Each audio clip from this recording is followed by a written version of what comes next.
Okay, we're going to make a Europe Halyard out of Rooster Zero to 15.5 inches, and this is how we're going to do it. The first thing we're going to do is make ourselves a small Dyneema link. So small it is about 15 inches long,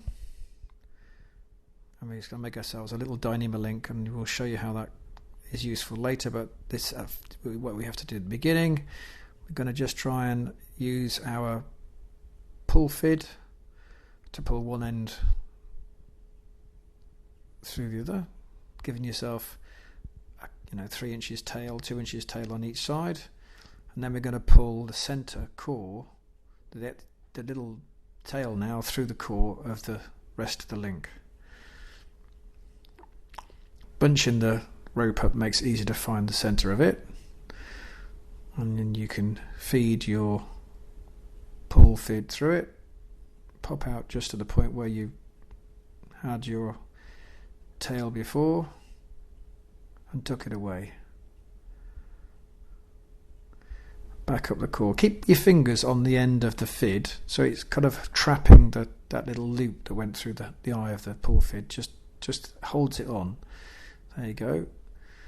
Redress it so you know where you're going to go to.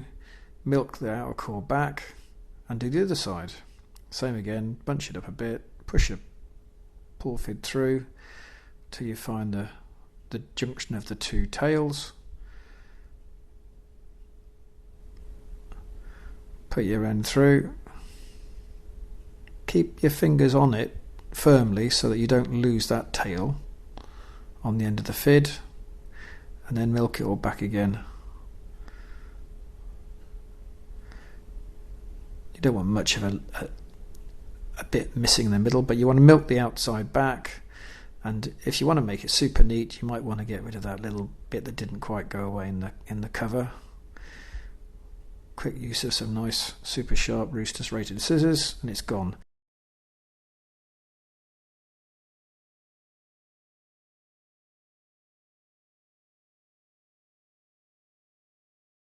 Now we're going to go use our DogBone and the rest of our Rooster Zero 2mm to make the rest of this halyard. And the first bit we're going to do is work out where on this long bit of rope we've got here, long bit of Rooster Zero left we've got, whereabouts we're going to put our DogBone.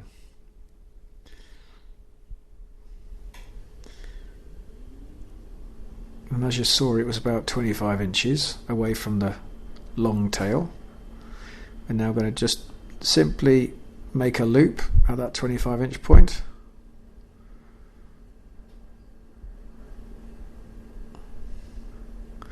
And we're going to put our DogBone back in again. Come back, DogBone. Pull it super tight. Now you put the short tail through the long one to make that initial catch. Now we're going to pull the long tail through the short one. So we have to put the pull fid through the short tail at the junction where they are together, so you can pull the long end through now. So that effectively is a brummel with the DogBone in the middle. So you've done the short tail through the long tail through the short tail, and you've made a sort of a brummel hitch. So there's the short end on the right, the long end on the left, and we're going to use the short end now to make a little loop. And that little loop will be the loop we pass the DogBone through to go through the head of the sail.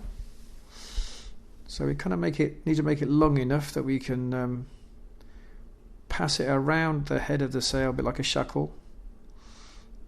So we're going to now again pull the short tail through the long one. We won't be able to do a proper brummel hitch now because we've got a DogBone in the game. Sometimes it's hard work to get through the middle of a bit of Rooster Zero. That's looking a bit fluffy, that end. I might have to get my scissors on in a minute. Oh, it's okay, it's gone through. Enough at least.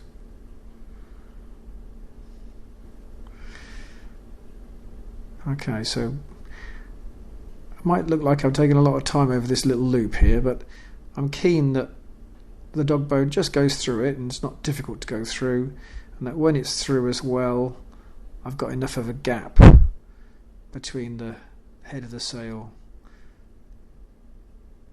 and the cringle of the head of the sail, so it's got a little bit like a bit of a shackle.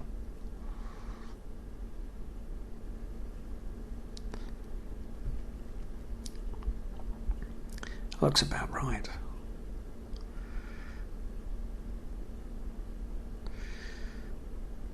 So now that tail I'm going to pass all the way down the long one. I'm going to start a fairly long way away, bunch it up, put your push thread through and play the game at going all the way through to that loop.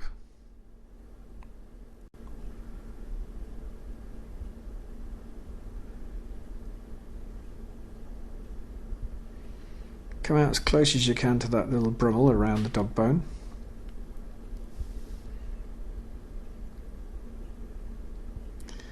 And go back in again.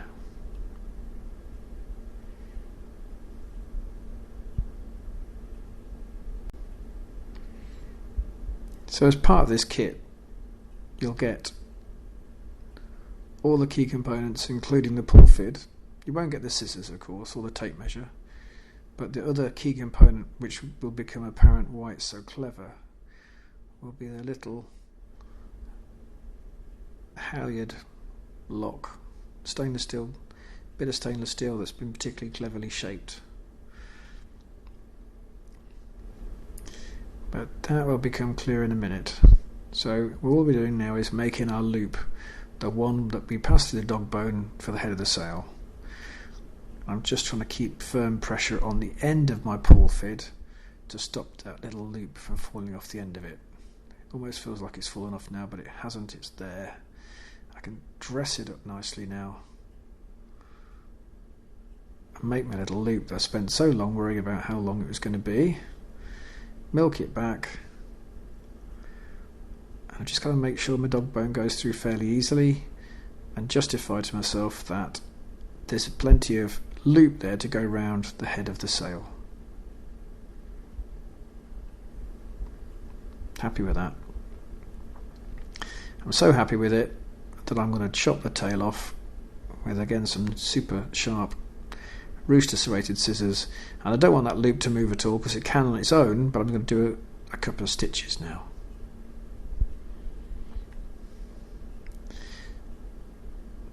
Doesn't have to be very obvious, but literally all we're doing is trapping the inner core in its position with the outer core.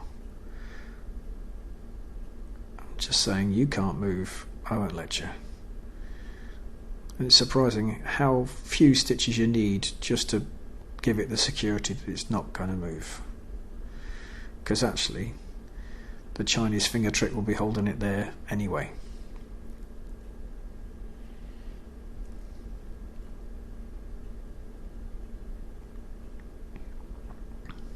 That's enough. Right, so that's the loop.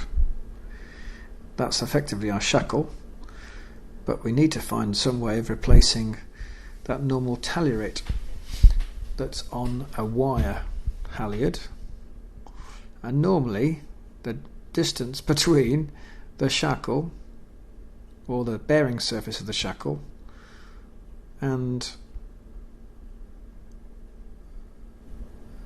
the talierette is about 15.5 inches.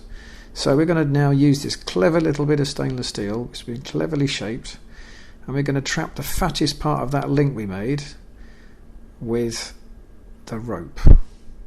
So that's the fattest part of the link. We're going to literally be trapping it there.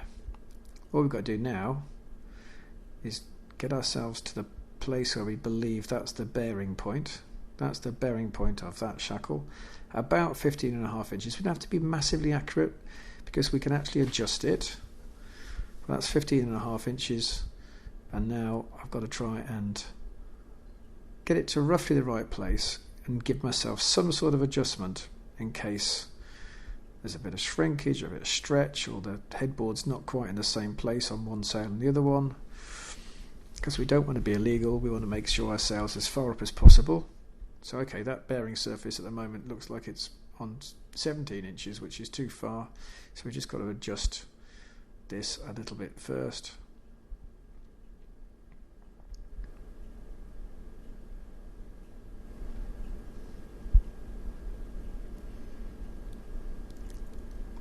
Nice thing about Rooster Zero is that it won't lose its colour, it won't fade at all, and it's heat treated and pre-stretched. UMHwPE.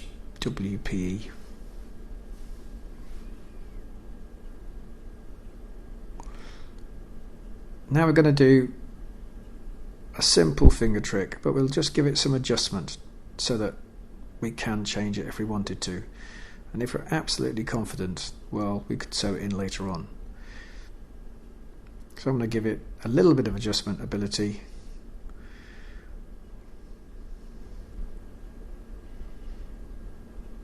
So I'm not going to do anything too clever apart from pull it out, and when I've got it set right, 15.5 inches is where I want to get it to. Get my tape measure on 15.5 inches. It's about 15 at the moment, so we've got to ease a bit out, just a little bit. Move the collar, feed it through. Remember, you've got to trap that link where the two bits of rope meet. So there you go, that looks like we're about 15.5 inches. And I'm happy with that. I can just put a little knot in this just as a safety. So I could pull it tighter and readjust that collar position, or I could let it out a bit if I wanted to. And if I'm really happy, I might then change it and just say that is the length, 15.5 inches. Happy with that. Now let's just weigh our new halyard, see how much it weighs. A normal wire one with a shackle weighs about 35 grams, this one's 8. Great job.